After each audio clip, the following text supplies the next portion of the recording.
a fight. That's all we need to hear. So let's keep it moving. Let's see here. What do we want to talk about here? Oh, this is going to be a short one here. This particular subject.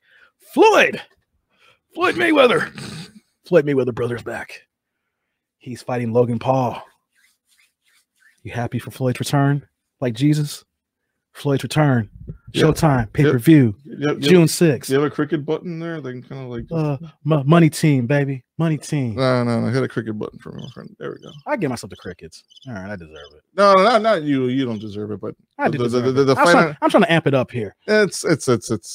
I don't know. Let's just okay. Floyd Mayweather. Go ahead. Yes. It feels weird to talk about this here when I break this down here. Okay. Floyd Mayweather is fighting. Okay. Well, everybody's fighting their 40s nowadays.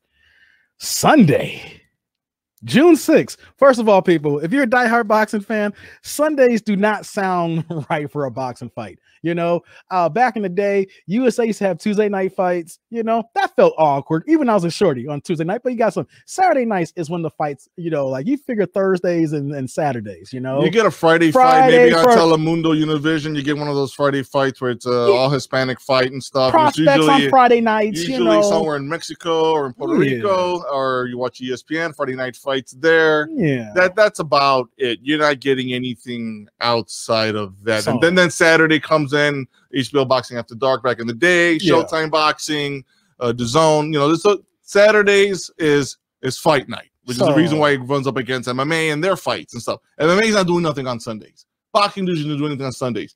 This fight, my friend, is on a Sunday. It's on a Sunday. It feels. You know what though? If I want to see a fight on Sunday, I want to watch SummerSlam, WrestleMania, Survivor Series, Royal Rumble. Well, I mean, I'm just naming off WWE events, and especially the original events, not all the stuff they've been adding every month after that. I mean, I know I'm showing my age, but when I think Sunday nights when there's fighting, I think of WWF/WWE. Yeah, but it's a nice amp up to wind down for the rest of the week. Yeah, exactly. So this is not like his last exhibition fight when he fought that small Japanese cat that was like 115 pounds and he banked 20 million. Not mad at him for getting that check if they're gonna cut it for him to beat a dude for 3 rounds against a dude who, and Floyd ain't no big dude like that. Good Japanese money to get. Yeah, get that. But Showtime's behind this one now. Showtime CBS. This Showtime was like, yo, we want in. Steven Espinosa's like, nah. Logan Paul. Now, let me just get everybody up to speed here. This is not Jake Paul. This is not the Jake Paul that put Nate Robinson to sleep. This is not the Jake Paul that actually just put what's his name to sleep? Yeah. Oh God, that was bad. But hey, he's put in the work, but this is not that Jake Paul. This is his brother Logan Paul. This is the Logan that has more followers and is bigger on social media than Jake, who's been putting up the 1.4 pay-per-view buys, you know, on Triller. So when it comes to Floyd's about that dollar. So if Showtime got involved, they cut a check. Showtime got involved, they cut a check. Because the last time it was supposed to happen, remember we talked about this in February. Showtime was not involved. It's going to be on some independent pay-per-view, and then it just kind of fell through the cracks, never happened. CBS involved now. Man, they're gonna hype this up, man. They're gonna give this a full carpet. And it's gonna be a big boxing weekend, Jorge, because the day before on Saturday, when we talk about fights, we have Triller with their next pay-per-view with Teofimo Lopez on his mandatory, and also Evander Holyfield is going to be on the exhibition there. Yeah. Oh my God, what a boxing weekend that's going to be! It's a good boxing weekend. Again, hardcore boxing fan here. I have to pick between the two. Yeah, I'm buying just the first one, the Saturday. I'm not looking at Sunday. Now, the thing that you pointed out in our pre-meeting was there is, I don't know, this is more rumor at this point, right? With trying to get another fight on the undercard. Yeah, of so Floyd and Paul there. It makes sense because Showtime is involved now. And Showtime, we talked last week, they rolled out their big summer lineup of all these fights between end of April, May until September. And so they're thinking about adding one of the Charlo brothers, Jamar Charlo, to the undercard, which would be huge because he has his fight that was scheduled in June. All they got to do is move that up a week, for him. And he's not fighting a world beater. This is kind of like, a stay busy fight for him. So this would be perfect for him for a bigger platform. Him and his brother, huge personalities, great fighters. And then to put someone on a Floyd undercard, that's just eyes, baby. That's just eyes to get him ready for the next fight if he's gonna potentially be that Canelo foe one day. Because everybody's mad at Canelo because they're saying they're mad at him for going the 168 route of fighting for the undisputed and not want to fight quote unquote the other top guys.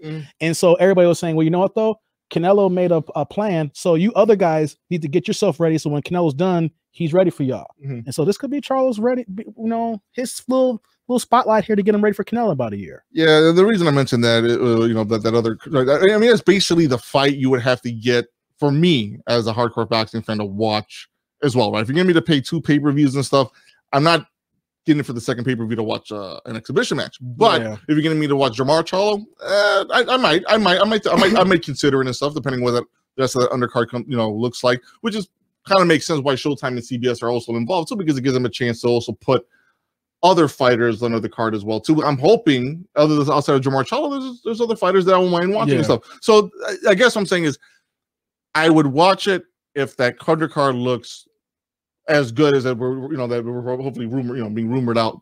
If it isn't, that's a hard buy for me. But I see where the money's coming in and stuff. That's going to be mostly for the Paul fans. Yeah, I mean, you look at Floyd's social media influence since he's retired. People need to, I don't want to go long into this here. We'll talk about that when we get close to the weekend. Sure. But people need to follow Floyd's technique, what he's done. Like, now, I know everything was not perfect, way he fights and how we are discussing how guys fight 2 times a year thinking they're Floyd as well because they don't want to lose and things of that nature, right?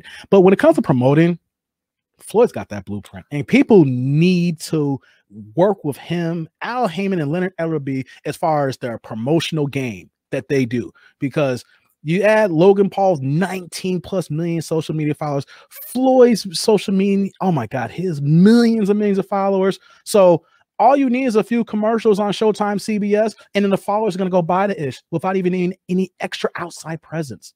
And if Showtime's involved, they probably cut at least 50 million minimum. Floyd is not, I mean, he made 20 million in Japan. So a fight like this, man. So I'm just saying for the fighters, yo, they need to check his game plan because he is putting in the work and he's making money. Manny needs to follow his game plan. No, but you made a good point right there. Floyd's promotional acumen and stuff with his business partners and stuff, excellent. Man, but please don't fight twice a year. No, but don't fight twice a year. No.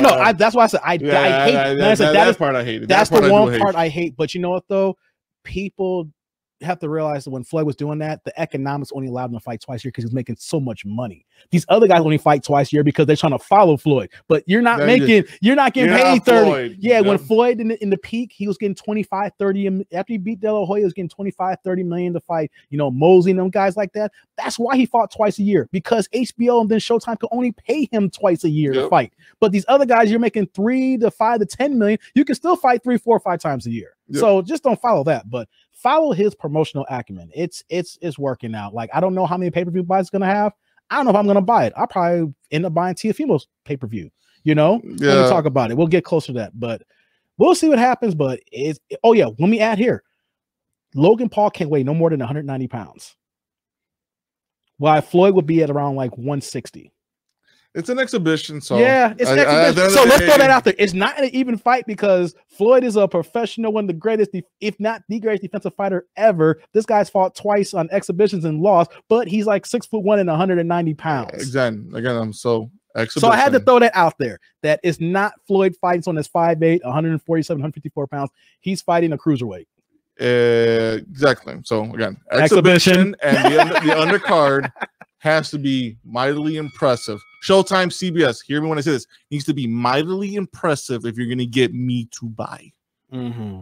Let's go on to our next.